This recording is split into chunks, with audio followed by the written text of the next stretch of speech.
গল্পকরণে আপনারা শুনছেন পিনাকি ভট্টাচার্যের লেখা স্বাধীনতা উত্তর বাংলাদেশ। আজকে নবম পর্ব। ৩। জাসদ একটি রাজনৈতিক দল হিসেবে গড়ে উঠলেও ধীরে ধীরে চরমপন্থার দিকে ঝুঁকে পড়ে।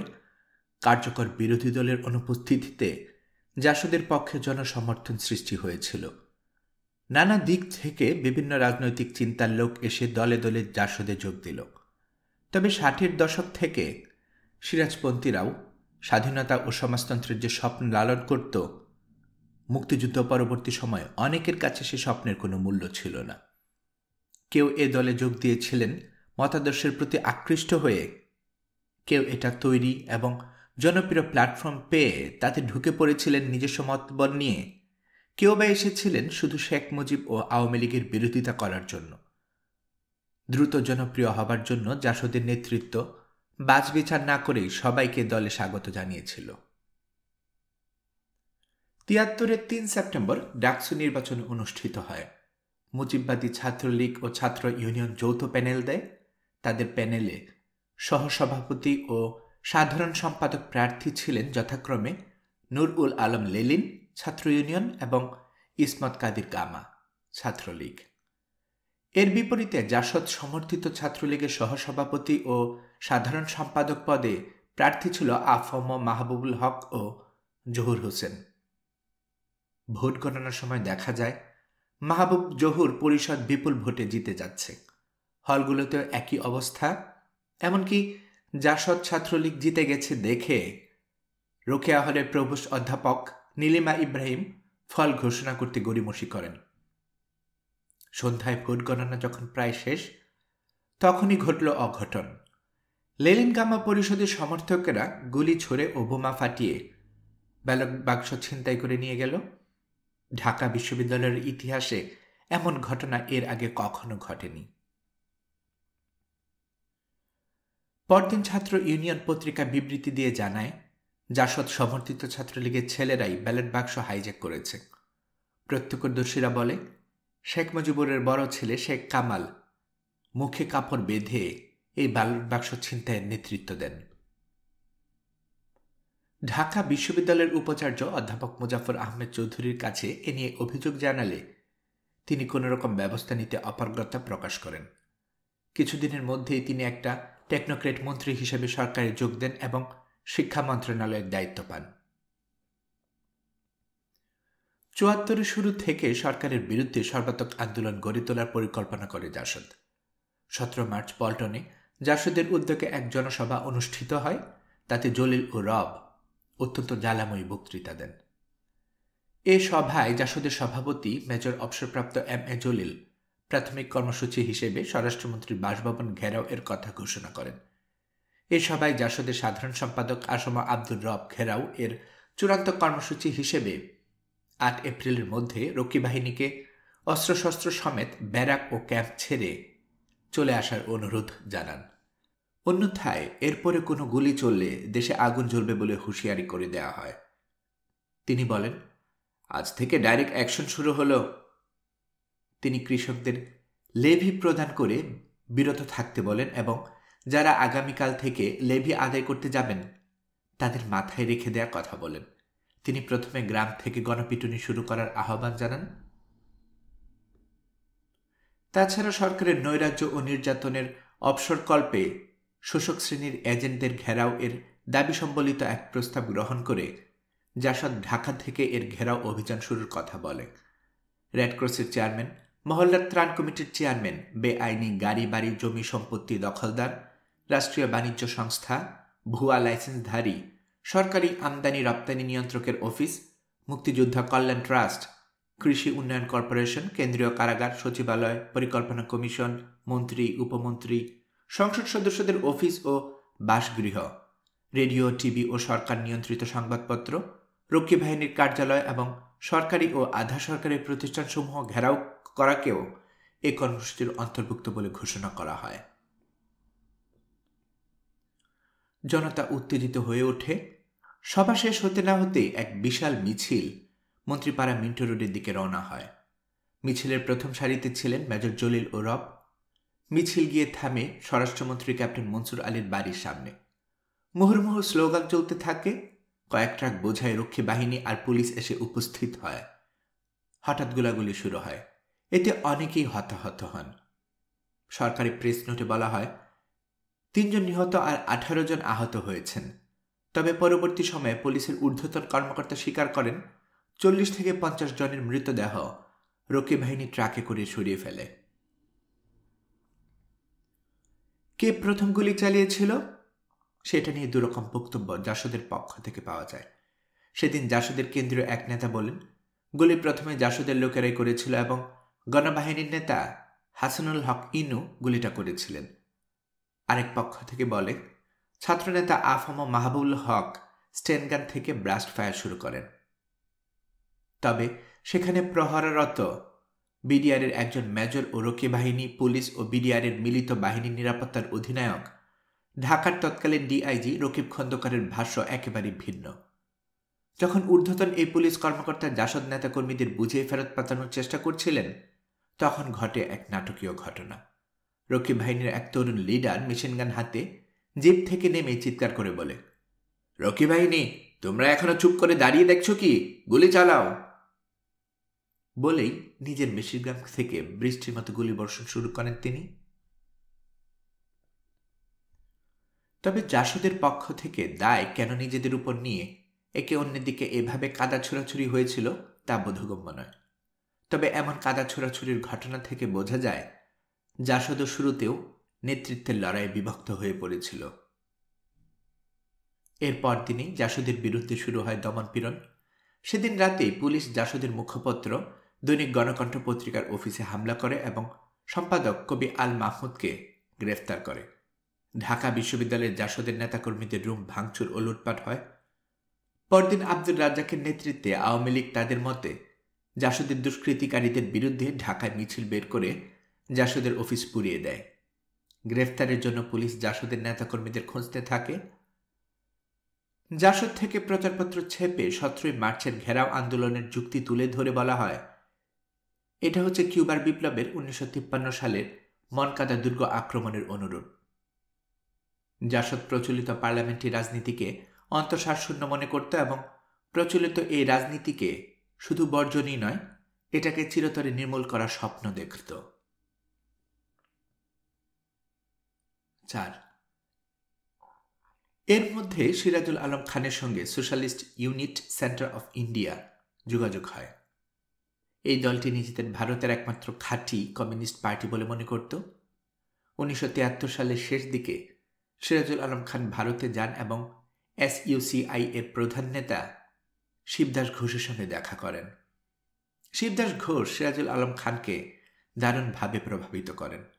এর ফলে পরবর্তী সময়ে দেখা যায় যে জাসদের অনেক প্রচারপত্র ও পুস্তিকায় এসইউসিআই এর মতাদর্শের হুবহু প্রতিফলিত ছিল। বিশিষ্ট অর্থনীতিবিদ আখলাকুর রহমান ৭৩-এ পাকিস্তান থেকে বাংলাদেশে ফিরে আসেন এবং জাসদের তাত্ত্বিক নেতা হিসেবে যোগ দেন। এর আগে তিনি পাকিস্তানের সম্পদশালী ২২ পরিবারের অন্যতম সাইগল পরিবারের মালিকানাধীন United bank limited chief economist হিসেবে চাকরি করতেন। জাসদ লক্ষ্য স্থির করে শ্রমিক, কৃষক ও তরুণদের মধ্যে থেকে উঠে আসা পেশাদার বিপ্লবীদের নিয়ে এলাকা ভিত্তিক গেরিলা ইউনিট গড়ে তোলা হবে। রাষ্ট্র ক্ষমতা দখলের প্রধান রণকৌশল হবে শহরাঞ্চলের উপর্যুপরি গণ আন্দোলন এবং গ্রামাঞ্চল থেকে অভিযানের সমন্বয়ে একটা বিপ্লবী অভ্যুত্থান সংগঠিত করা। গেরিলা ইউনিটগুলোর কর্তব্য হবে প্রয়োজনীয় অস্ত্রশস্ত্র সংগ্রহ করে শ্রেণী শত্রুদের বিরুদ্ধে পরিকল্পিত কার্যক্রম গ্রহণ করা। কাজের মধ্য দিয়ে গেরিলারা তাদের সংখ্যা ও শক্তি বাড়াবে এবং একটি বিপ্লবী সেনাবাহিনীতে পরিণত হবে বলে আশা করা যায়। এই বিপ্লবী বাহিনীর নাম দেওয়া হয় বিপ্লবী গণবাহিনী। ৭৪-এর জুলাই মাসে আনুষ্ঠানিকভাবে গণবাহিনী প্রতিষ্ঠিত করা হয়। এদিকে জাতীয় শ্রমিক লীগের সভাপতি মোহাম্মদ শাহজাহানকে গণবাহিনীর সুপ্রিম কমান্ডার নিয়োগ করা হয়।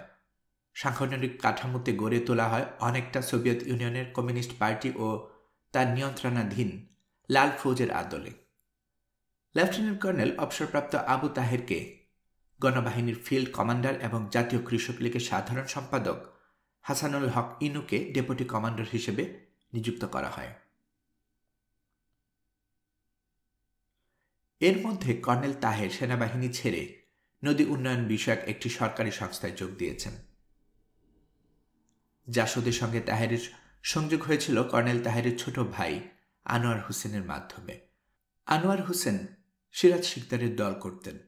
সিরাজ শিকদারের নেতৃত্বে বিপ্লবী প্রচেষ্টায় কর্নেল তাহেরও যুক্ত ছিলেন।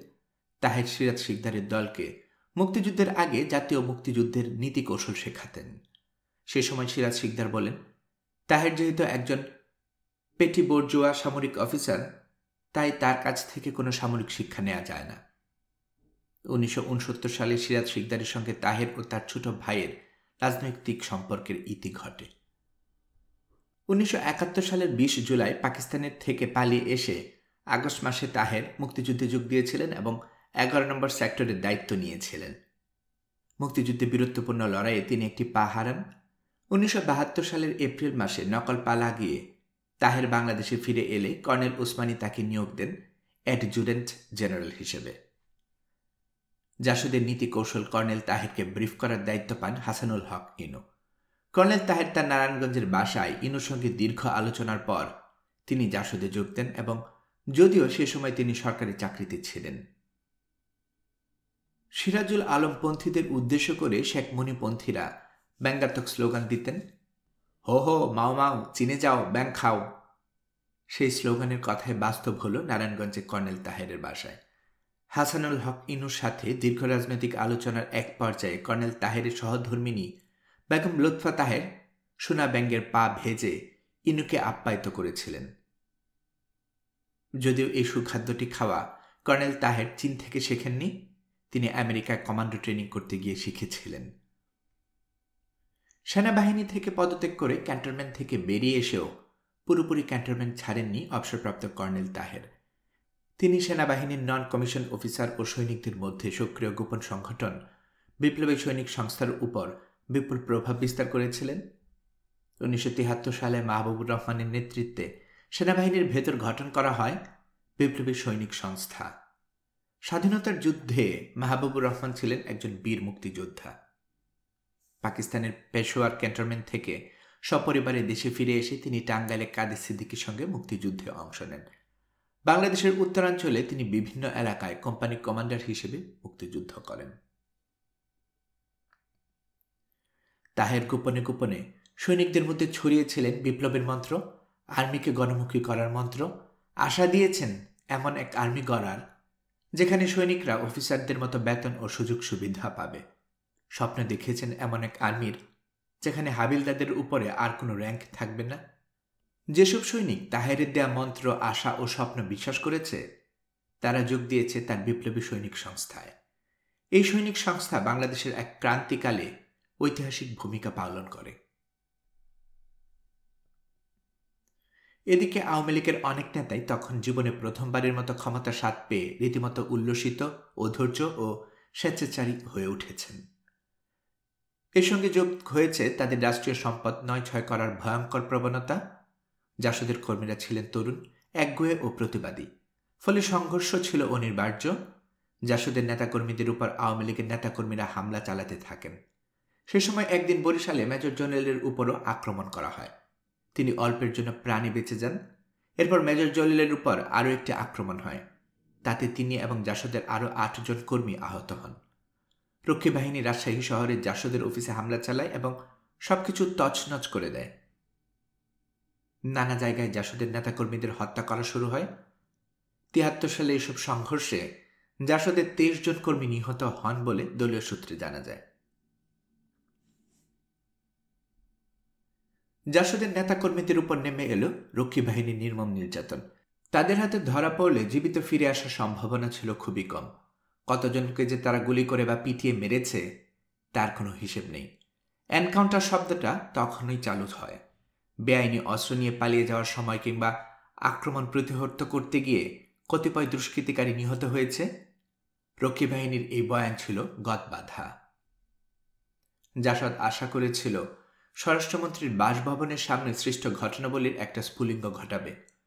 52-এর ভাষা আন্দোলনে কয়েকজন ছাত্রের মৃত্যু যেমনটা ঘটিয়েছিল, কিন্তু 17 মার্চ নিহতের সংখ্যা 52 সালের চেয়ে বেশি হওয়া সত্ত্বেও জনসাধারণের মধ্যে তা খুব বেশি আলোড়ন তোলেনি। জাসদের গণবাহিনী ও প্রতিপক্ষকে পাল্টা খুনের এবং বদলার রাজনীতি শুরু করল। গণবাহিনীর আক্রমণে কুষ্টিয়া জেলার খোকসা কুমারখালী অঞ্চলের সংসদ সদস্য গোলাম কিবরিয়া হত্যা ছিল রোমহর্ষক। তার বিরুদ্ধে সংখ্যালঘুদের জমি দখল এবং নানা ধরনের অনাচারের অভিযোগ ছিল, তাই গণবাহিনী তাকে মৃত্যুদণ্ড দেয়। 74-এর 25 ডিসেম্বর কুরবানি ঈদের দিনে তাকে ঈদের জামাতে প্রকাশ্যে বুকে বন্দুক ঠেকিয়ে হত্যা করা হয়। হত্যাকাণ্ডের আগে দুটো আলাদা সশস্ত্র দল কুমারখালী থানা ও খুশবা থানার পুলিশদের নিরস্ত্র করে। 2 থানার অফিসার সহ 40 জন পুলিশ ছিল। গোলাম কিবরিয়া শেখ মুজিবের খুবই ঘনিষ্ঠ ছিল। শেখ মুজিব তাকে মিয়া ভাই বলে সম্বোধন করতেন। এই ঘটনার 3 দিন পর 28 ডিসেম্বর দেশে জরুরি অবস্থা ঘোষণা করা হয়। শেখ মুজিব জরুরি অবস্থা জারির আগে সিরাজুল আলম খানের সাথে একটা বৈঠক করেন। সেখানে তিনি সিরাজুল আলম খানকে বলেন তিনি একটা জাতীয় দল গঠন করতে চান। সিরাজুল আলম খান বলেন এতে দলের দরকার নেই, এতে তার কোনো সম্মতি নেই। তিনি চান একটা জাতীয় সরকার যেখানে সব দলের অংশগ্রহণ থাকবে। আসমা রবের রিপোর্টে তার প্রতিফলন ঘটে স্পষ্টভাবে। এতে বলা হয় প্রচলিত বিধি ব্যবস্থায় নির্বাচনের মাধ্যমে ক্ষমতা দখলে জাতীয় সমাজতান্ত্রিক দল আদৌ বিশ্বাসী নয়। কারণ আমাদের দেশে শাসক গোষ্ঠী চাপিয়ে দেয়া প্রচলিত বিধি ব্যবস্থায় যে নির্বাচন অনুষ্ঠিত হয় তা কোনো ক্রমেই সর্বহারা মেহনতি মানুষ, কৃষক, শ্রমিক, নিম্ন মধ্যবিত্ত, কর্মজীবী মধ্যবিত্ত ও প্রগতিশীল বুদ্ধিজীবী শ্রেণীর আশা আকাঙ্ক্ষাকে প্রতিফলিত করে না। এই নির্বাচনী পদ্ধতিতে সমাজের প্রতিপত্তিশীল ধনিক শ্রেণীর লোক ছাড়া আর কেউ বাস্তবে অংশগ্রহণ করতে পারে না। সুতরাং এই নির্বাচনের মাধ্যমে ক্ষমতায় দখলদার ব্যক্তি মাত্রই সমাজের ধনিক শ্রেণীর প্রতিনিধিত্ব করে থাকে। তাই এই প্রথাগত নির্বাচনের মাধ্যমে সৃষ্ট পার্লামেন্ট বা জাতীয় সংসদ গণবিরোধী ভূমিকা পালনে বাধ্য। এই নির্বাচন পদ্ধতিতে সৃষ্ট পার্লামেন্টের মেহনতি জনতার শত্রুদের আড্ডাখানা ছাড়া আর কিছুই নয়। এই শোষিত মেহনতির জনতার সমস্যা সমাধানে ফলপ্রসূ কিছু হবে না। 1973 সালে নির্বাচনের পুনরাবৃত্তি আমরা বাংলাদেশে আর কোনোদিনই ঘটতে দেব না। বাংলাদেশের বুকে এরপর যদি আর কোনো নির্বাচন হয়, সে নির্বাচন হবে মেহনতি জনতার নির্বাচন, শোষক গোষ্ঠীর ভণ্ড গণতান্ত্রিক নির্বাচন নয়। শেখ মুজিবের প্রস্তাব নিয়ে সিরাজুল আলম খান দলের অন্যান্য নেতাদের সাথে কথা বলেন। একটা সমঝোতা যখন প্রায় হতেই যাচ্ছিল, ঠিক সেই সময় বাগড়া দিলেন শেখ ফজলুল হক মনি। 1975 সালের 2রা জানুয়ারি আবারও সিরাজুল আলম খানের সাথে বৈঠক হবার কথা থাকলেও এর আগে 74-এর 28 ডিসেম্বর জরুরি অবস্থা জারি করা হয়। জরুরি অবস্থা জারির পরদিন সিরাজুল আলম খান গোপনে সীমান্ত পেরিয়ে ভারত চলে যান। সহিংস রাজনীতিতে জাসদের অবদান ছিল নিখিল নামে একটি হাতবোমার উদ্ভাবন। নিখিল চন্দ্র সাহা বাংলাদেশের প্রকৌশল বিশ্ববিদ্যালয়ের একজন স্নাতক। মেধাবী এই তরুণ সবেমাত্র এই বিশ্ববিদ্যালয়ের যন্ত্রকৌশল বিভাগে প্রভাষক হিসেবে যোগ দিয়েছেন। 74-এর 26 নভেম্বরের হরতালের প্রস্তুতি হিসেবে ঢাকা শহরে একটা শক্তির মহড়া দেওয়ার পরিকল্পনা হয়। নিখিল দায়িত্ব নেন বোমা বানানোর। যাত্রাবাড়িতে গফুর মেম্বারের বাড়িতে নিখিল তার 2 সহযোগী গোলাম মোর্শেদ নয়ন ও কাইয়ুমকে নিয়ে বোমা বানাতে শুরু করেন। অসাবধানতায় বোমা বিস্ফোরিত হয়। নিখিলের শরীর মারাত্মকভাবে পুড়ে যায়। 26 নভেম্বর হাসপাতালে নিখিলের মৃত্যু হয়। জাসদ নিখিল উদ্ভাবিত বোমার নাম দেয় নিখিল। এই বোমা বিস্ফোরিত হলে তারা বলতো একটি নিখিলের বিস্ফোরণ ঘটানো হয়েছে। এভাবেই তাদের মৃত সহযোদ্ধাকে তারা সম্মান জানাত।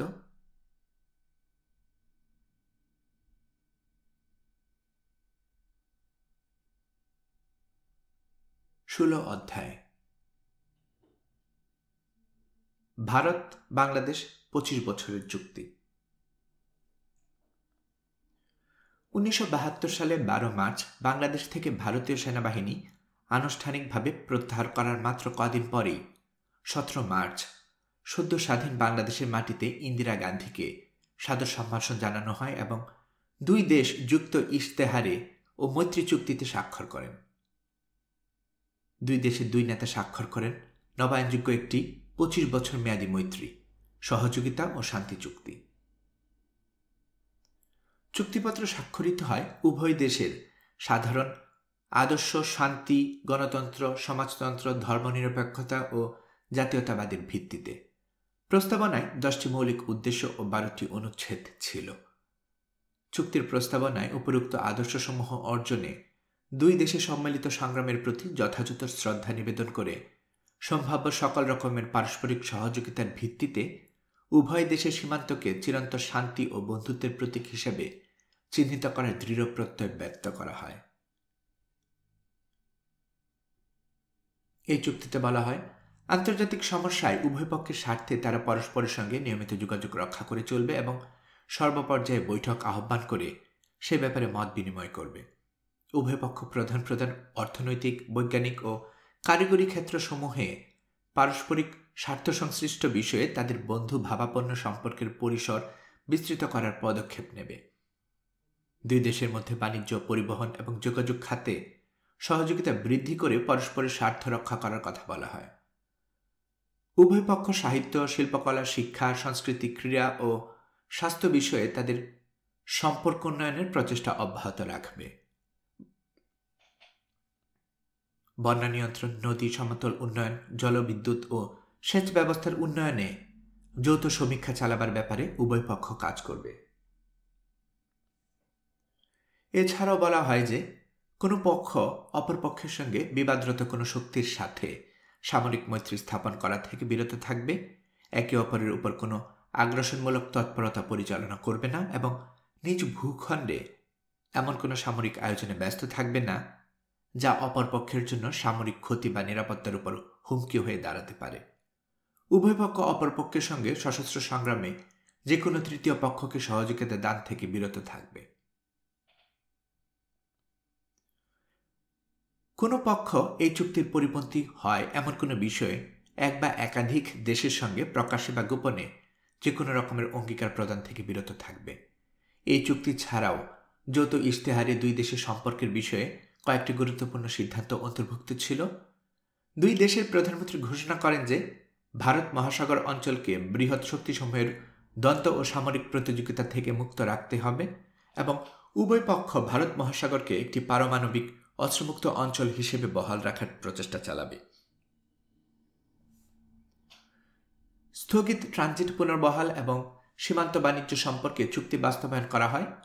ভারতীয় প্রধানমন্ত্রীর মতে এই চুক্তি ছিল উভয় দেশের পারস্পরিক স্বার্থ সংশ্লিষ্ট বিষয়ে দুই দেশের সরকারের সাধারণ নীতিসমূহ বাস্তবায়নের পদক্ষেপ এবং বহু রক্ত ও আত্মত্যাগের মধ্য দিয়ে স্থাপিত দুই দেশের বন্ধুত্বের এক শক্তিশালী বন্ধনের প্রতীক। এই চুক্তির বিষয়বস্তু পর্যবেক্ষণ করলে এই অঞ্চলের একই রকমের আরও কয়েকটি চুক্তির সঙ্গে তার যথেষ্ট সাদৃশ্য পরিলক্ষিত হবে। এর মধ্যে দুটি চুক্তি উদাহরণ হিসেবে উপস্থাপন করা যায়। এর একটি হল ভারত ও সোভিয়েত ইউনিয়নের মধ্যে এবং অপরটি হল আফগানিস্তান ও সোভিয়েত ইউনিয়নের মধ্যে সম্পাদিত চুক্তি। সোভিয়েত ভারত মৈত্রী চুক্তির শিরোনামে যে শব্দ কয়েকটি ব্যবহার করা হয়েছিল সেগুলো ছিল শান্তি, বন্ধুত্ব এবং সহযোগিতা, যেখানে বাংলাদেশ ভারত চুক্তিতে ছিল বন্ধুত্ব, সহযোগিতা, শান্তি। ভারত বাংলাদেশ চুক্তির 2 নম্বর অনুচ্ছেদ ও ভারত সোভিয়েত চুক্তির 3 নম্বর অনুচ্ছেদ ছিল একেবারে অভিন্ন এবং উভয় ক্ষেত্রে উপনিবেশবাদ ও বর্ণবাদ সম্পর্কে একই মনোভাব ব্যক্ত করা হয়। প্রথমটির 4 নম্বর অনুচ্ছেদ এবং পরেরটি 5 নম্বর অনুচ্ছেদে প্রধান প্রধান আন্তর্জাতিক সমস্যা নিরসনে নিয়মিত যোগাযোগ রাখার অভিন্ন ভাষা ব্যবহার করা হয়। এর মধ্যে শুধুমাত্র ব্যতিক্রম ছিল বাংলাদেশ ভারত চুক্তিতে একটি ইংরেজি শেল শব্দের এবং ভারত সোভিয়েত চুক্তিতে একটি উইল শব্দের ব্যবহার।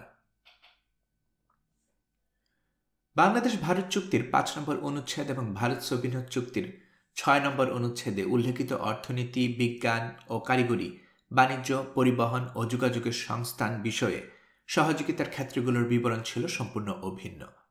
উভয় চুক্তির 7 নম্বর অনুচ্ছেদে শিল্প, সাহিত্য ও শিক্ষাক্ষেত্রে পারস্পরিক সহযোগিতার সাদৃশ্যমূলক মনোভাব ব্যক্ত করা হয়। প্রতিরক্ষা ও বৈদেশিক সম্পর্ক বিষয়ক উভয় চুক্তির 8, 9 এবং 10 নম্বর অনুচ্ছেদ শুধু অভিন্নই ছিল না, উপরন্তু উভয় চুক্তিই নিশ্চয়তা বোঝাতে গিয়ে ইংরেজিতে শেল শব্দ ব্যবহার করা হয়। এমনকি উভয় চুক্তির বাক্য বিন্যাস এবং গঠনশৈলীও ছিল পরস্পরের অনুরূপ। ব্যতিক্রম হিসেবে ভারত বাংলাদেশ চুক্তি যেখানে ছিল প্রাথমিকভাবে 25 বছর মেয়াদী, সেখানে ভারত সোভিয়েত চুক্তির প্রাথমিক মেয়াদ ছিল 20 বছর। আফগানিস্তানে প্রকৃত অর্থে সোভিয়েত আগ্রাসনের 1 বছর আগে সোভিয়েত ইউনিয়ন এবং আফগানিস্তানের মধ্যে যে চুক্তি স্বাক্ষরিত হয়, সেই চুক্তির সঙ্গে উপরোক্ত চুক্তি দুটি তুলনা করলে আরও চমকপ্রদ তথ্য বের হয়ে আসে। 1978 সালের 5 ডিসেম্বর সম্পাদিত আফগান সোভিয়েত চুক্তির শিরোনাম ছিল বন্ধুত্ব ও সহযোগিতার চুক্তি। এই চুক্তির 1 নম্বর অনুচ্ছেদেও উভয় দেশের জাতীয় সার্বভৌম, ভৌগোলিক অখণ্ডতা এবং একে অপরের অভ্যন্তরীণ বিষয়ে হস্তক্ষেপ থেকে বিরত থেকে পারস্পরিক স্বার্থের প্রতি শ্রদ্ধা প্রদর্শনের কথা উল্লেখ করা হয়। আফগান চুক্তির 6 নম্বর অনুচ্ছেদে পূর্বোক্ত দুটি চুক্তির 8 নম্বর অনুচ্ছেদ এবং 10 নম্বর অনুচ্ছেদে, বাংলাদেশ ভারত চুক্তির 4 নম্বর অনুচ্ছেদ এবং ভারত সোভিয়েত চুক্তির 5 নম্বর অনুচ্ছেদে একই কথা বলা হয়। তিনটি চুক্তিতেই অর্থনীতি, বিজ্ঞান, কারিগরি ইত্যাদি ক্ষেত্রে সহযোগিতার ব্যাপারে একই রকম মনোভাব প্রকাশ করা হয়। কেবলমাত্র ব্যতিক্রম ছিল এই যে উপরোক্ত চুক্তি দুটোর মতো না হলে আফগান সোভিয়েত চুক্তিতে উভয় দেশের মধ্যে সম্পাদিত চুক্তির ভিত্তিতে সামরিক ক্ষেত্রে যথাযথ সহযোগিতা প্রদানের শর্ত পরিষ্কারভাবে উল্লেখ করা হয়েছিল। সোভিয়েত ইউনিয়ন তার সামরিক কৌশলগত প্রয়োজনেই আফগানিস্তানের উপর দৃষ্টি নিবদ্ধন করেছিল এবং এক্ষেত্রে আফগানিস্তানের উপর সোভিয়েত ইউনিয়নের প্রত্যক্ষ সামরিক নিয়ন্ত্রণ আরোপই ছিল এই চুক্তির উপযোগ্য বিষয়। ভারত 1971 সালের আগস্ট মাসে সেই বিশেষ সময়ে সোভিয়েত ইউনিয়নের সঙ্গে মৈত্রী চুক্তি সম্পাদন করে, যখন বাংলাদেশ ইস্যুতে উদ্ভূত জটিল সমস্যা নিয়ে ভারতকে মার্কিন যুক্তরাষ্ট্র ও চীনের কাছে থেকে সম্ভাব্য হুমকির বিরুদ্ধে সতর্কতা অবলম্বন করে এগোতে হচ্ছিল। নিজের সার্বভৌমত্ব ও আঞ্চলিকতা অখণ্ড রক্ষা ও নিরাপত্তা বিধানের লক্ষ্যে ভারতের জন্য তখন সামরিক সহযোগিতা ছিল অপরিহার্য। সেই মুহূর্তে সোভিয়েত ইউনিয়নের সঙ্গে একটি চুক্তি সম্পাদনের মধ্য দিয়েই ভারত নিজের নিরাপত্তার পক্ষে আশু ও তাৎক্ষণিক সমাধানের পথ খুঁজে নিয়েছিল। অন্যদিকে বাংলাদেশ যখন একটি স্বাধীন রাষ্ট্র হিসেবে আত্মপ্রকাশ করে, তখন এ দেশে ভারত সোভিয়েত কিংবা আফগান সোভিয়েত ধরনের চুক্তি সম্পাদনের মতো পরিবেশ ছিল না। ভারত 3 দিক দিয়ে বাংলাদেশকে পরিবেষ্টন করে রয়েছে। অন্যদিকে ভারত বাংলাদেশ সম্পর্ক অত্যন্ত বন্ধু ভাবাপন্ন থাকায় বাংলাদেশের উপর বৈদেশিক আগ্রাসনের হুমকির কোনো আশঙ্কা ছিল না। দক্ষিণ দিকে বঙ্গোপসাগর এবং সেই সময়ে নম্র ও বন্ধু ভাবাপন্ন দেশ বার্মাও বাংলাদেশের জন্য কোনো রকম হুমকির কারণ ছিল না। বরং কোনো রকম হুমকির অনুপস্থিতিতেও মৈত্রী চুক্তিতে উল্লেখিত সামরিক শর্তগুলো প্রকৃতপক্ষে বাংলাদেশের সঙ্গে ভারতের সম্পর্কের অবনতির পক্ষেই আগাম ইঙ্গিত ঘোষণা করেছিল। বাংলাদেশ ভারত অর্থনৈতিক সহযোগিতামূলক চুক্তি সম্পাদন ছিল প্রকৃতপক্ষে বাংলাদেশের ভারতীয় পণ্যের বাজারে রূপান্তরেরই আরেকটা প্রয়াস। একটি বৃহৎ ও শক্তিশালী এবং অপর একটি ক্ষুদ্র ও দুর্বল রাষ্ট্রের মধ্যে ঠিক এমনতর সহযোগিতা চুক্তি সম্পাদনের অর্থই হল চুক্তির লাভজনক দিকগুলো সবসময় শক্তিশালী রাষ্ট্রের পক্ষেই যাবে। ক্ষমতাসীন দল আওয়ামী লীগ ও তাদের বিশেষ মিত্র সিপিবি ও ন্যাপ ছাড়া দেশের প্রত্যেকটি রাজনৈতিক দল এই চুক্তির বিরুদ্ধে তীব্র প্রতিবাদ এবং এই চুক্তি প্রত্যাহারের দাবি জানায়। সর্বপ্রথম এই দাবি নিয়ে এগিয়ে আসেন মাওলানা ভাসানী। এই চুক্তি দাসত্বের চুক্তি হিসেবে পরিচিতি পায়। তবে কৌতূহল উদ্দীপক বিষয় হচ্ছে, এই চুক্তির প্রথম বরখেলাপ করে ভারত। গণতন্ত্র এই চুক্তির অন্যতম ভিত্তি হলেও শেখ মুজিব যখন সকল দল নিষিদ্ধ করে একদলীয় শাসন জারি ও বাকশাল ছাড়া অন্যদের নির্বাচনে অংশগ্রহণ বারিত করে আনুষ্ঠানিক স্বৈর শাসন কায়েম করেন, তখন ভারত তাতেও সমর্থন দিয়ে যায়। 1975-এর 15 আগস্ট শেখ মুজিব হত্যাকাণ্ডের পর এই হত্যার প্রতিশোধ নেয়ার জন্য কাদের সিদ্দিকের নেতৃত্বে আওয়ামী লীগের একটি তরুণ অংশ ভারতে আশ্রয় নিয়ে বাংলাদেশের অভ্যন্তরে অন্তর্ঘাত শুরু করে। তাছাড়া পার্বত্য চট্টগ্রামের শান্তি বাহিনীর ভারতে আশ্রয় পেয়ে তাদের দেয়া রসদ ও পূর্ণ সহযোগিতা নিয়েই বাংলাদেশ রাষ্ট্রের বিরুদ্ধে দীর্ঘস্থায়ী যুদ্ধে লিপ্ত হয়।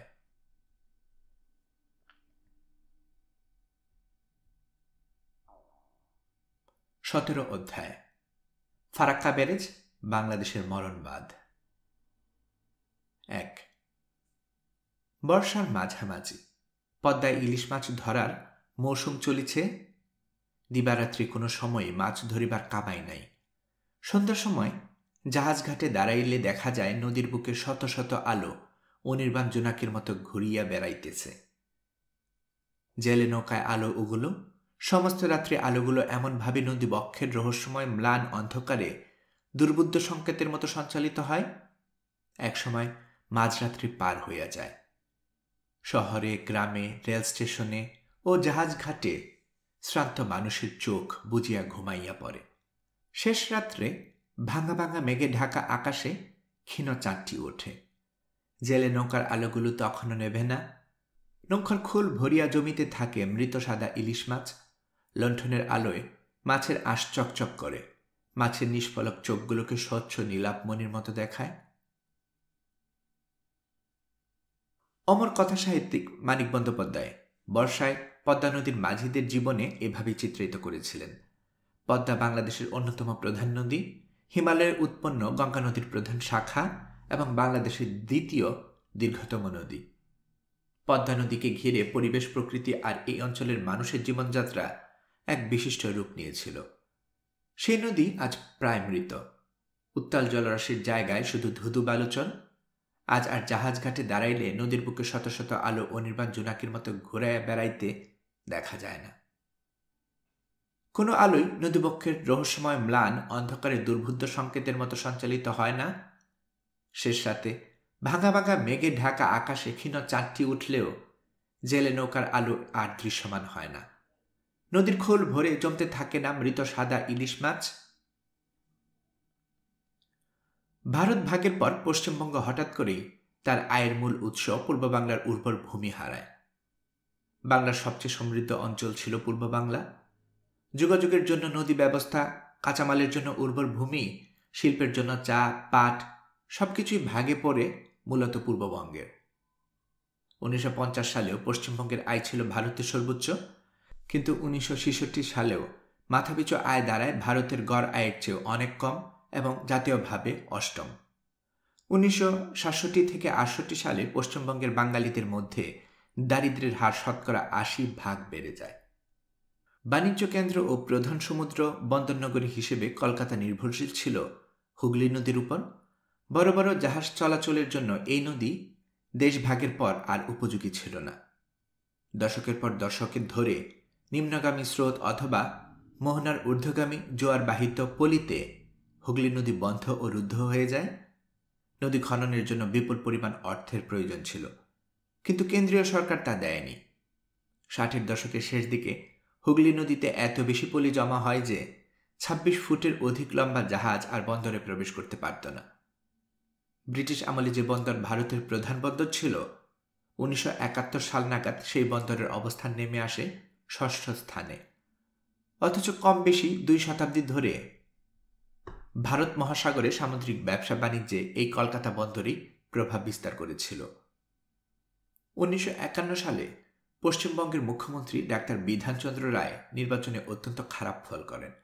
নিজের আসনে পরাজিত হওয়ার হাত থেকে কোনো মতো টিকে থাকার পর তিনি 1953 সালে মধ্যবিত্ত শ্রেণীর জন্য নানা পরিকল্পনা হাতে নেন। এই নতুন পরিকল্পনার সাথে ছিল ফারাক্কা নদীর উপর ব্রিজ ও ব্যারেজ নির্মাণ। এই ব্যারেজের উদ্দেশ্য ছিল হুগলি নদীর জলপ্রবাহ বৃদ্ধি এবং পশ্চিমবঙ্গের উত্তর ও দক্ষিণ অঞ্চলের মধ্যে যোগাযোগ ব্যবস্থার উন্নতি সাধন। 1960 সালেও ফারাক্কায় গঙ্গা ব্যারেজ প্রকল্প কেন্দ্রীয় সরকার অনুদান করেনি, যদিও বছরের পর বছর ডাক্তার বিধান রায় এই প্রকল্পের জন্য চিৎকার করেছেন উচ্চ কণ্ঠে।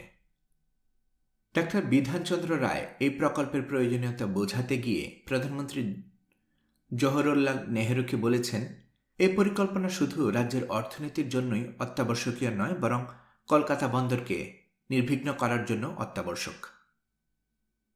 এই বন্দর দিয়ে বিপুল পরিমাণ আমদানি রপ্তানি পণ্য আনা নেয়ার কাজ করা হয়। এই পরিকল্পনা কলকাতা শহরকে অতিরিক্ত লবণাক্ত থেকে রক্ষা করবে। এর জবাবে নেহেরু কিছু সহানুভূতিশীল কথা বলে ডাক্তার রায়কে জানান যে ভারত ও পাকিস্তানের মধ্যে সিন্ধু নদের জল সমস্যার বিষয়টি সমাধানের পরেই কেবল এই প্রকল্পটি সরকারের অনুমোদন দেওয়া হবে। 1961 সালের জানুয়ারি মাসে জাতীয় উন্নয়ন পরিষদ গঙ্গা ব্যারেজের বিষয়টি তৃতীয় পঞ্চবার্ষিকীতে অন্তর্ভুক্ত করার অনুমতি দেয়। ভারতেও ফারাক্কা বাঁধ নির্মাণের ক্ষেত্রে ভিন্নমত ছিল। একদল ভারতীয় বিশেষজ্ঞ মনে করতেন যেসব স্বাভাবিক কারণে ভাগীরথীর উৎস মুজে গিয়েছে এবং গঙ্গার সঙ্গে তার সংযোগ বিচ্ছিন্ন হয়ে গিয়েছে, সেসব স্বাভাবিক কারণের কোনো প্রতিকারেই ফারাক্কা ব্যারেজ করতে পারবে না। সুতরাং এ পন্থায় ভাগীরথীর নাব্যতা পুনর্জীবিত করে তা কিছুদিনের জন্য স্থায়ী করা যাবে না। অবশেষে এই প্রকল্পের কাজ শুরু হয় 1964 সালে। এর অনেক আগে ডাক্তার রায়ের চিন্তাভস্য ওই নদীর জলের মন্থর ভাষায় ভেসে যায়। ডাক্তার রায় এই নদীর জলপ্রবাহের উন্নতি করতে চেয়েছিলেন। দেশভাগের 28 বছর পর 1975 সালে যখন এই ব্যারেজের কাজ সমাপ্ত হয়, তখন নেহেরু ও ডাক্তার রায় আর বেঁচে ছিলেন না। আর ব্যারেজটি এত দেরিতে নির্মিত হয় যে কলকাতা বন্দরের অবনতি আর ঠেকানো যায়নি। নদীতে পলে জমে যাওয়ার এই অপূরণীয় অবনতি ঘটে। বিপরীতে এপারেও বিপর্যয় ঘটে এবং এর বৈরী প্রভাবে পরবর্তী সময়ে বাংলাদেশের দীর্ঘস্থায়ী ও অপূরণীয় ক্ষতি হয়ে যায়। 2. বাংলাদেশ ও ভারতের মধ্যে ছোট বড় 54টি অভিন্ন নদী আছে। জীবন ও জীবিকার প্রয়োজনে এই নদীগুলো বাংলাদেশের জনগণের জীবনযাত্রার অবিচ্ছেদ্য অংশ। পানি ব্যবহারের ক্ষেত্রে উজানের দেশ হওয়ায় ভারত সুবিধাজনক অবস্থানে থাকে সবসময়। অভিন্ন নদীর পানির উপর বাংলাদেশের ঐতিহাসিক ও আইনগত অধিকার আছে।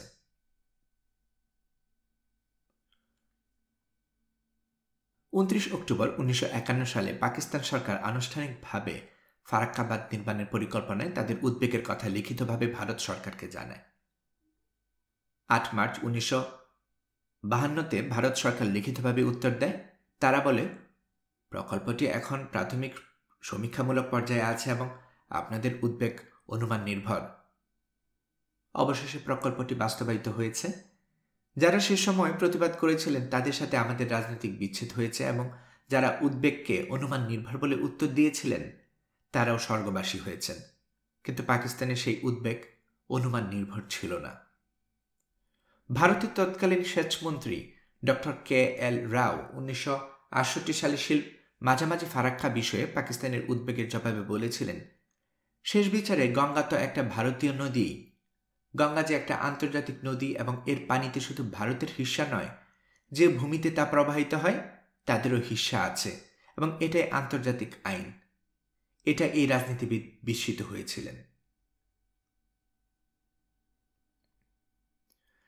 ফারাক্কা ব্যারেজ চালু না হলেও স্বাধীনতার পূর্ববর্তী সময়ে তা একটি গুরুত্বপূর্ণ রাজনৈতিক ইস্যু হয়ে দাঁড়ায়। সেই কারণে 1970 সালে আওয়ামী লীগের নির্বাচনী ইশতেহারেও এই প্রসঙ্গ উল্লেখ করে বলা হয়, পূর্ববর্তী সরকারের অমার্জনীয় অবহেলার কারণে ফারাক্কা বাঁধ ভবিতব্যে পরিণত হয়েছে। তা পূর্ব পাকিস্তানের অর্থনীতির জন্য ভয়াবহ ও স্থায়ী ক্ষতির কারণ হয়েছে। এই সমস্যার একটি ন্যায়সঙ্গত সমাধানের উদ্দেশ্যে জরুরি ভিত্তিতে পররাষ্ট্রনীতির সকল পন্থা ব্যবহার করা হবে। ভারতের লোকসভায় ফারাক্কা প্রশ্নে একটি গুরুত্বপূর্ণ বিতর্ক অনুষ্ঠিত হয় 1972 সালের 16 আগস্ট। পশ্চিমবঙ্গ থেকে নির্বাচিত বিরোধী দলীয় সংসদ সদস্য নেতাজি সুভাষচন্দ্র বসুর শিষ্য বাম নেতা শহমর গুহ জরুরি গুরুত্বপূর্ণ বিষয় হিসেবে যথাসময়ে ফারাক্কা বাঁধ নির্মাণে সরকারি ব্যর্থতা সম্পর্কে আলোচনার সূত্রপাত করেন। ভারতের সেচ ও বিদ্যুৎ উপমন্ত্রী বি.এন. কুরিল লোকসভায় বলেন, গঙ্গা বাঁধের নির্মাণ কাজ 1971 সালের জুলাইয়ের মধ্যে শেষ হয়েছে এবং বাঁধের সংযোগ খালের নির্মাণ কাজ 1973 সালের ডিসেম্বরের মধ্যে শেষ হবে। 1974 সালের শুরুর দিকে সংযোগ খালের মাধ্যমে ভাগীরথীর পানিতে প্রবাহ চালু করা সম্ভব হবে। পানির পরিমাণ সম্পর্কে মন্ত্রী বলেন, সংযোগ খালে পানি সরবরাহের পূর্ববর্তী 5 বছর শুষ্ক মৌসুম সহ সারা বছর 40,000 কিউসেক পানি প্রবাহিত হবে। তবে এর পরবর্তী 2 বছর পানির পরিমাণ তারতম্য ঘটবে। এভাবে 7 বছর পর মাঠ পর্যায়ে পর্যবেক্ষণের ফলাফলের ভিত্তিতে সামগ্রিক অবস্থা পর্যালোচনা করা হবে।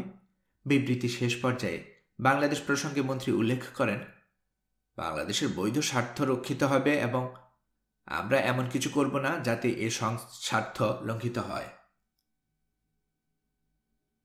বাংলাদেশের সীমান্ত থেকে 18 কিলোমিটার উজানে ভারতের পশ্চিমবঙ্গ রাজ্যের মুর্শিদাবাদ জেলায় জঙ্গিপুর মহকুমার অন্তর্গত রাজমহল ও ভগবান গোলার মাঝামাঝি ফারাক্কা নামক স্থানে গঙ্গা নদীর উপর এই বাঁধ নির্মিত হয়। 1961 সালে নির্মাণ কাজ শুরু হয়ে 1975 শেষ হয়। পুরো প্রকল্প শেষ হতে সে সময় $24 মিলিয়ন খরচ হয়। 1975 সালের 21 এপ্রিল এই ব্যারেজ দিয়ে অভিন্ন নদীর জলপ্রবাহ নিয়ন্ত্রণ করা হয়, যে পদ্মা নদীর পূর্ব বাংলাকে সুজলা সুফলা শস্য শ্যামলা করেছিল। তার মৃত্যু ঘণ্টা বেজে দিল সেদিনেই।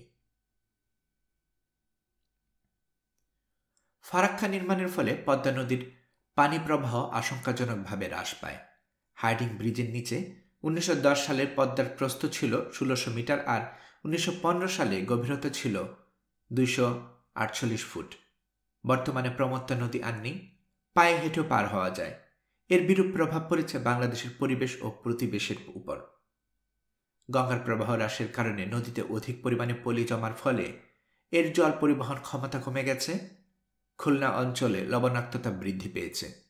পদ্মার অববাহিকা কার্যত মরুভূমিতে রূপ নিয়েছে। নদীর উপর নির্ভর মানুষের জীবন ও জীবিকা ধ্বংস হয়ে গেছে। শুষ্ক মৌসুমে পানির প্রবাহ আরও হ্রাস পাওয়ায় গঙ্গা কপোতাক্ষ সেচ প্রকল্প হুমকির মুখে পড়েছে। পদ্মার পানি দিয়ে এই প্রজেক্টে কৃষিকাজ পরিচালিত হতো। ওই প্রকল্পের প্রত্যক্ষ আওতায় 1,21,410 হেক্টর জমি সেচ নির্ভরশীল। প্রজেক্ট এলাকায় গভীর নলকূপ বসিয়ে কোনো রকমে কৃষি কার্যক্রম চালু আছে। তাতে করে ভূখণ্ডের পানির স্তর অনেক গভীরে চলে যাচ্ছে। ফলে দিন দিন গভীর নলকূপে পানি উত্তোলন হার কমে যাচ্ছে। এ অঞ্চলের জীববৈচিত্র্য নষ্ট হয়ে গেছে। উপকূলীয় লবণাক্ত বেড়ে যাওয়ায় সমস্ত মিঠা পানির মাছ বিলুপ্ত হয়ে যাচ্ছে। আগে পদ্মা নদীতে প্রচুর ইলিশ মাছ পাওয়া যেত, আজ আর সেই প্রাচুর্য নেই। বাংলাদেশের পরিবেশ, প্রতিবেশ, জীববৈচিত্র্যের সাথে জড়িয়ে আছে নদী। নদীর সাথে বাংলাদেশের নিবিড় সম্পর্ক। সেই নদী হারিয়ে যাচ্ছে। বিস্তীর্ণ জনপদে এখন পানির জন্য হাহাকার। বাংলাদেশের মানচিত্র থেকে বহু নদী হারিয়ে যাওয়ায় মূল কারণ ফারাক্কা সহ গঙ্গা ও পদ্মার উজানে প্রায় 100টি নদীতে বাঁধ দিয়ে ভারত কর্তৃক পানি প্রত্যাহার করার পরিবেশ বিধ্বংসী প্রকল্প। ফারাক্কার কারণে বাংলাদেশের বিস্তীর্ণ জনপদে বিপর্যয়ের ইতিহাস রচিত হয়েছে। পদ্মায় বর্তমানে শুকনো মৌসুমে পানি প্রবাহ প্রায় শূন্যের কোঠায়। এর বিরূপ প্রভাবে দেশের দক্ষিণ ও পশ্চিমাঞ্চলে পানি সংকট দেখা দিয়েছে। এতে ক্ষতিগ্রস্ত হচ্ছে বাংলাদেশের 4 কোটিরও বেশি মানুষের জীবন ও জীবিকা। একে একে শুকিয়ে যাচ্ছে পদ্মার সবগুলো শাখা নদী। গঙ্গার প্রবাহ সংকটে বহু শাখা ও উপনদীর নৌ চলাচল মারাত্মকভাবে ব্যাহত হচ্ছে। এ অঞ্চল এখন 320 কিলোমিটার নৌপথ শুষ্ক মৌসুমে বদ্ধ রাখতে হয়। ফারাক্কা বাঁধে ভারত একতরফা পানি প্রত্যাহার করায় গঙ্গা অববাহিকায় অনেকগুলো নদী মরে গেছে, অনেকগুলো মৃতপ্রায়। দেশের পশ্চিম ও উত্তরের এমন মৃত বা মৃতপ্রায় নদীগুলো হচ্ছে মহানন্দা, পাগলা, বর্নাই, গুমানি, বরাল ও ইছামতি এবং আরও অনেক। দক্ষিণে অনেক নদী হারিয়ে গেছে কিংবা মৃতপ্রায় হয়ে রয়েছে। এই নদীগুলো হচ্ছে মাথাভাঙ্গা, গড়াই, ভৈরব, বেতনা, কোবাদা, কোদালিয়া, মধুমতি, নবগঙ্গা, চিত্রা, কচুয়া, কুমার, আরিয়া খাঁ, বলেশ্বর, কচা, পালং, তরাকি, রূপসা, বিষখালী, ভদ্রা, শিবাসা, চন্দ্রনা, বেগবতী, লোহালিয়া, তেতুলিয়া, ভোলা, খালপেটুয়া, ইছামতি, কালিন্দী, ধানসিঁড়ি, পশুর, শাহবাজপুর ও রায়মঙ্গল। এছাড়া শুকিয়ে যাচ্ছে বাংলাদেশের প্রধানতম জলপ্রবাহ প্রমত্ত প্রবাহিনী যমুনা। শুকনো মৌসুমে তাতে শত শত চর জেগে ওঠে। নৌ চলাচলের পথ হয়ে পড়ে সীমিত কিংবা বন্ধ। অবাক বিষয় এই যে 1972 যে ভারত বাংলাদেশ যৌথ নদী কমিশন গঠিত হয়, সেটার বিবেচ্য বিষয়ে গঙ্গার পানি বন্টন ইস্যুটা ছিল না। দুটো অসম শক্তি যখন মোকাবেলা করে তখন সিদ্ধান্ত শক্তিমানের পক্ষেই যায়। ফারাক্কা ইস্যুতে প্রথম থেকে শক্তিশালী তৃতীয় পক্ষকে অন্তর্ভুক্ত করতে পারলে আমরা একটা সুবিধাজনক অবস্থানে থাকতাম। ফারাক্কা বাঁধের এই বিপর্যয়ের দিকটি হৃদয় দিয়ে অনুধাবন করেছিলেন এ দেশের গণমানুষের নেতা, মজলুম জননেতা মাওলানা আব্দুল হামিদ খান ভাসানী। তিনি এই বাঁধের বিরুদ্ধে জাতীয় ও আন্তর্জাতিক পর্যায়ে জনমত গঠনের লক্ষ্যে বিশাল লং মার্চের আয়োজন করেছিলেন 16 মে 1976 সালে, যা আজও ফারাক্কা লং মার্চ নামে পরিচিত। অবাক বিষয় এই যে ফারাক্কা সংক্রান্ত আন্তর্জাতিক পর্যায়ে অভিযোগ বাংলাদেশ প্রথম জাতিসংঘে দাখিল করে ৭৫-এর ১৫ই আগস্ট রাজনৈতিক পট পরিবর্তনের পর ১৯৭৬-এর জানুয়ারিতে। ততদিনে অনেক ক্ষতি চূড়ান্ত রূপ নেয়ার পথে এগিয়ে গেছে।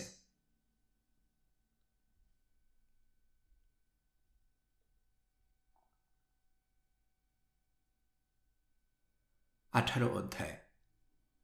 বন্ধুর পার্বত্য চট্টগ্রাম। ১. পার্বত্য চট্টগ্রাম অঞ্চলটি বাংলার স্বাধীন সুলতানি যুগে ১৫৫০ সালের দিকে প্রণীত বাংলার প্রথম মানচিত্রে বিদ্যমান ছিল। তবে এর প্রায় ৬০০ বছর আগে ১৯৫৩ সালে আরাকানের রাজা এই অঞ্চল অধিকার করেন। ১২৪০ সালের দিকে ত্রিপুরার রাজা এই এলাকা দখল করেন। ১৫৭৫ সালে আরাকানের রাজা এই এলাকা পুনর্দখল করেন এবং ১৬৬৬ সালে পর্যন্ত অধিকারে রাখেন। মুঘল সাম্রাজ্য ১৬৬৬ হতে ১৭৬০ সাল পর্যন্ত এলাকাটি সুবা বাংলার অধীনে শাসন করে। ১৭৬০ সালে ব্রিটিশ ইস্ট ইন্ডিয়া কোম্পানি এই এলাকায় নিজেদের আয়ত্তে আনে এবং সেই ধারাবাহিকতায় ১৬৬০ থেকে এটি ব্রিটিশ ভারতের অংশ হিসেবে যুক্ত হয়। ব্রিটিশরা এই এলাকার নাম দেন চিটাগং হিল ট্র্যাক্টস বা পার্বত্য চট্টগ্রাম। এটি চট্টগ্রাম জেলার অংশ হিসেবে বাংলা প্রদেশের অন্তর্ভুক্ত ছিল। ১৯৪৭ সালে এই এলাকা পূর্ব পাকিস্তানের অংশ হয়। পার্বত্য চট্টগ্রাম জেলায় যেসব পাহাড়ি বাস তাদের মূলত দুই ভাগে ভাগ করা যায়। খাইওয়াংথা বা নদীর সন্তান, যাদের মূল পূর্বসূরি বাংলার বাইরে। এরা বাংলার বাইরে প্রাচীন কোনো ভাষায় কথা বলে, আর ধর্মীয় ও সামাজিক আচার অনুষ্ঠানের দিক থেকে এরা বৌদ্ধ ধর্মের অনুসারী। এই শ্রেণীর জনগোষ্ঠী হল চাকমা। আর তং সা বা পাহাড়ের সন্তান, তাদের মূল পূর্বসূরি হচ্ছে মিশ্র। এরা এই অঞ্চলের আদি বাসিন্দা নয়। এরা বিভিন্ন রকমের আলাদা ভাষায় কথা বলে এবং সভ্যতার বিচারে খাইউং থাদের থেকে অনেক পিছিয়ে। এই শ্রেণীর প্রধান জনগোষ্ঠী হিসেবে আছে টিপরা, লুসাই বা কুকি, যাদের আবার অনেক ছোট ছোট উপদল রয়েছে। খাইউং থা এবং টং সা দুটি শব্দই পার্বত্য চট্টগ্রামের বাইরের। খাইউং অর্থ নদী আর টং অর্থ পাহাড়। থা অথবা সা এর অর্থ হচ্ছে সন্তান। সাধারণ পাহাড়ি বোঝানোর জন্য এগুলো বলা হয়। এর বাইরে যেসব গোষ্ঠী এখানে বাস করে তাদের বিভিন্ন নামে বর্ণনা করা হয়েছে।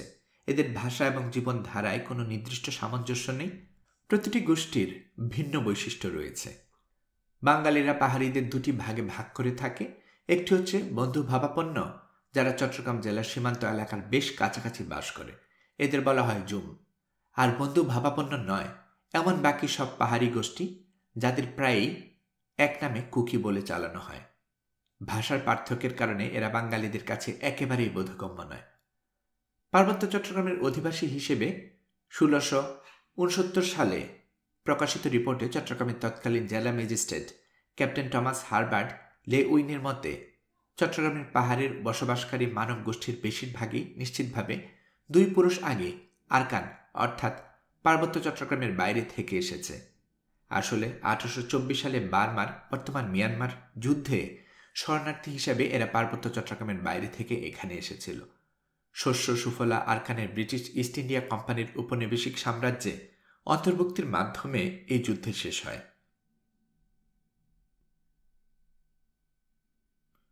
পার্বত্য চট্টগ্রামে ১২টি ভিন্ন উপজাতি সংখ্যালঘু সম্প্রদায় বাস করে।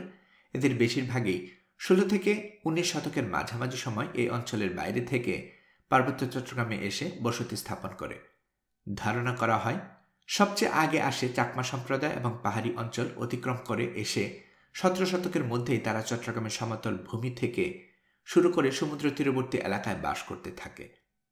সে সময় স্থানীয় বাংলা ভাষীদের সাথে জমি নিয়ে চাকমা সম্প্রদায়ের নিরন্তর ঝামেলা লেগেই থাকত। তাই এক সময় চাকমাদের সরে গিয়ে পাকাপাকিভাবে পাহাড়ে আশ্রয় নিতে হয়। পার্বত্য চট্টগ্রামের ভূমির সমস্যা শুধু অর্থনৈতিক কারণে অভিবাসনের ফলেই ঘটেনি।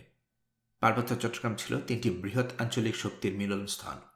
আরাকান, ত্রিপুরা আর বাংলার শাসকরা এক এক সময় এই অঞ্চলের কর্তৃত্ব কিংবা শাসনভার গ্রহণ করেছেন। ১৯৪৭ সালে পাকিস্তান আর ১৯৭১-এর স্বাধীনতায় বাংলাদেশের অন্তর্ভুক্ত হয়। এর ফলে এই অঞ্চলের রাজনৈতিক আর আইনগত কাঠামো নানা পরিবর্তনের মধ্য দিয়ে এগিয়ে গেছে। 18 শতকের শুরুতে মুঘল প্রশাসক পার্বত্য চট্টগ্রামের সমতল অঞ্চলে কর আরোপ করে। সেই সাথে পার্বত্য চট্টগ্রামের সাথে বাণিজ্যের উপর কর ধার্য করা হয়। সেই সময়ে কর আদায়ের জন্য পার্বত্য চট্টগ্রামে কর সংগ্রাহকদের বসতি গড়ে ওঠে, যারা স্থানীয়দের কাছ থেকে কর হিসেবে তুলা সংগ্রহ করে মুঘল প্রশাসকের ভাণ্ডারে পৌঁছে দিত। এভাবে মোগলরা তাদের রাজনৈতিক সীমানার বাইরে হলেও পার্বত্য চট্টগ্রামে পরোক্ষ নিয়ন্ত্রণ ও আধিপত্য স্থাপন করে। পার্বত্য চট্টগ্রামে ব্রিটিশ আধিপত্য প্রতিষ্ঠিত হলে 1789 সালে ব্রিটিশরা তুলার বদলে নগদ অর্থে কর পরিশোধের আইন করে। সেই সময় পার্বত্য চট্টগ্রামই ছিল ব্রিটিশ সাম্রাজ্যের ফ্রন্টিয়ার। সেই সময় টাকার কারবারিরা পার্বত্য চট্টগ্রামে গিয়ে বসতি স্থাপন করতে থাকে, যাদের সবাই ছিল বাংলাভাষী। ব্রিটিশ শাসনের শুরু থেকেই পাহাড়িদের প্রচলিত রাজনৈতিক ব্যবস্থায় ভাঙ্গন শুরু হয়, ফলে রাজনৈতিক ও সামাজিক অস্থিরতা দেখা দেয়। এই সময় লুসাই চীন গোষ্ঠী ব্রিটিশদের সাথে সশস্ত্র সংঘাতে লিপ্ত হয়। ব্রিটিশ আমলে পার্বত্য চট্টগ্রাম সামরিক ব্যবস্থা নিয়ন্ত্রণ হতে থাকে। 1870 সালে পার্বত্য চট্টগ্রামে প্রতি 96 জন অধিবাসীর বিপরীতে একজন সামরিক সদস্য মোতায়েন ছিল। উচ্চ পদমর্যাদা ও ক্ষমতা সম্পন্ন একজন ব্রিটিশ অফিসার এই সামরিক বাহিনীর কমান্ড বা নেতৃত্বে থাকতেন।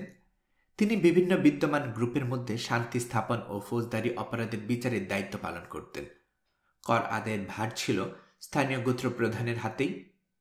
এ সময় ব্রিটিশ সামরিক বাহিনীর নিরাপত্তায় বাংলা ভাষীদের ব্যাপক ভিত্তিক অভিবাসন ঘটতে থাকে। 1892 সালে লুসাই পাহাড়, যা আজকের মিজোরাম, ব্রিটিশ শাসনের অন্তর্ভুক্ত হলে ফ্রন্টিয়ার অঞ্চল হিসেবে পার্বত্য চট্টগ্রাম ব্রিটিশদের কাছ থেকে কৌশলগত গুরুত্ব হারায়। 1892 সাল থেকেই ব্রিটিশ সামরিক বাহিনীর সদস্যরা পার্বত্য চট্টগ্রাম ছেড়ে মিজোরামে নতুন অধিকৃত অঞ্চল নিয়ন্ত্রণ ও শান্তি স্থাপনের কাজে চলে যায়। 1935 সালে ব্রিটিশ সরকার আইন করে পার্বত্য চট্টগ্রাম অঞ্চলকে টোটালি এক্সক্লুডেড জেলা হিসেবে মর্যাদা দেয়। ফলে সমতলের সাথে পাহাড়ি চট্টগ্রামের সকল রাজনৈতিক ও বাণিজ্যিক সম্পর্ক ছিন্ন হয়। তখন থেকে পার্বত্য চট্টগ্রামের জাতিগত সংখ্যালঘু জনগোষ্ঠী বাংলা ভাষীদের বদলে ব্রিটিশদের সাথেই রাজনৈতিক নৈকট্য স্থাপন করে। স্থানীয় প্রধানরা পার্বত্য চট্টগ্রামকে একটি স্বশাসিত প্রিন্সলি স্টেট এ রূপান্তরিত করার স্বপ্ন দেখতেন।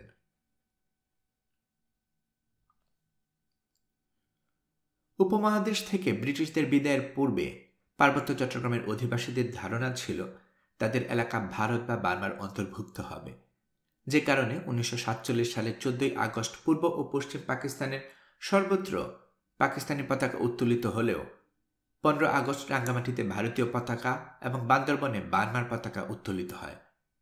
17 আগস্ট রেড ক্লিফ রোয়েদাদ প্রকাশিত হলে জানা যায় পার্বত্য চট্টগ্রাম পাকিস্তানের ভাগে পড়েছে। 21 আগস্ট পাকিস্তান সৈন্যরা রাঙ্গামাটি ও বান্দরবনে গিয়ে ভারতীয় ও বার্মার পতাকা নামিয়ে পাকিস্তানি পতাকা উত্তোলন করে। 2. পাকিস্তানে অন্তর্ভুক্তির পর 1955 সালে পার্বত্য চট্টগ্রামকে সরাসরি পাকিস্তানের প্রশাসনিক কাঠামোর অধীনে আনা হয়। তবে স্থানীয়দের চাপে পার্বত্য চট্টগ্রামের বিশেষ স্ট্যাটাস বহাল থাকে এবং পার্বত্য চট্টগ্রাম ওই সময় সরাসরি রাজধানী করাচির নিয়ন্ত্রণে শাসিত হতে থাকে।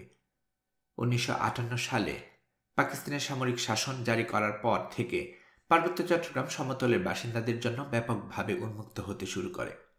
আনুষ্ঠানিক বাধা থাকা সত্ত্বেও বাংলা ভাষীরা পার্বত্য অঞ্চলের খুচরা ও পাইকারি বাজারে ব্যবসায়িক বাণিজ্যে একচেটিয়া কর্তৃত্ব স্থাপন করে। 1964 সালে পার্বত্য চট্টগ্রামের স্পেশাল স্ট্যাটাস বাতিল করে দেওয়া হয়। পার্বত্য চট্টগ্রামের সমতলের অধিবাসীদের বসতি স্থাপনে যে আনুষ্ঠানিক বাধা ছিল তা দূর করা হয়।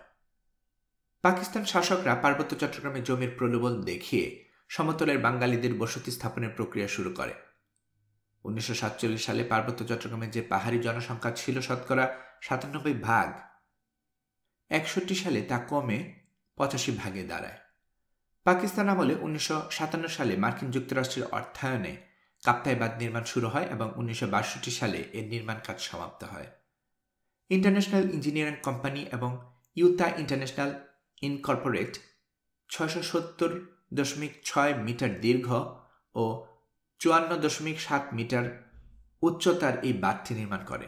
এই বাঁধের পাশে 16টি জলকপাট সংযুক্ত 745 ফুট দীর্ঘ একটি পানি নির্গমন পথ বা স্পিলওয়ে রাখা হয়। এই স্পিলওয়ে দিয়ে প্রতি সেকেন্ডে 5,25,000 ঘনফুট পানি নির্গমন হতে পারে। প্রকল্পের জন্য তখন 25,40,00,000 টাকা বাজেট নির্ধারণ করা হলেও পরে তা 48 কোটি টাকা ছাড়িয়ে যায়। কাপ্তাই এলাকা অধিবাসীরা পানি সংরক্ষণের কৃত্রিম বাঁধ নির্মাণের ফলে তাদের বাড়িঘর এবং চাষাযোগ্য জমি হারিয়েছেন।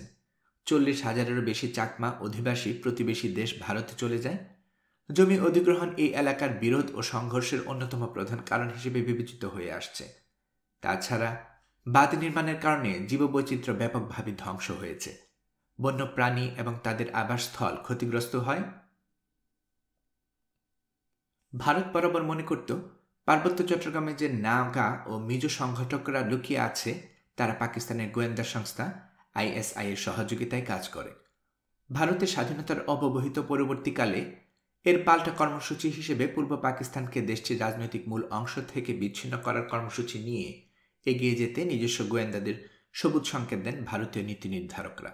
আরও পরে ভারতীয় কেন্দ্রীয় গোয়েন্দা সংস্থা এর কর্মকর্তা বি রমন এ সম্পর্কে বলেছেন, পূর্ব পাকিস্তান থেকে ভারত উত্তর পূর্বাঞ্চলে ISI এর চালানো কার্যক্রমের অবসান ঘটাতে ভারতের প্রধানমন্ত্রী ইন্দিরা গান্ধী পূর্ব পাকিস্তানের বাংলা ভাষীদের পাকিস্তান থেকে বিচ্ছিন্ন হওয়া এবং বাংলাদেশ নামে একটা পৃথক রাষ্ট্র প্রতিষ্ঠার ব্যাপারে সহযোগিতার সিদ্ধান্ত নেন।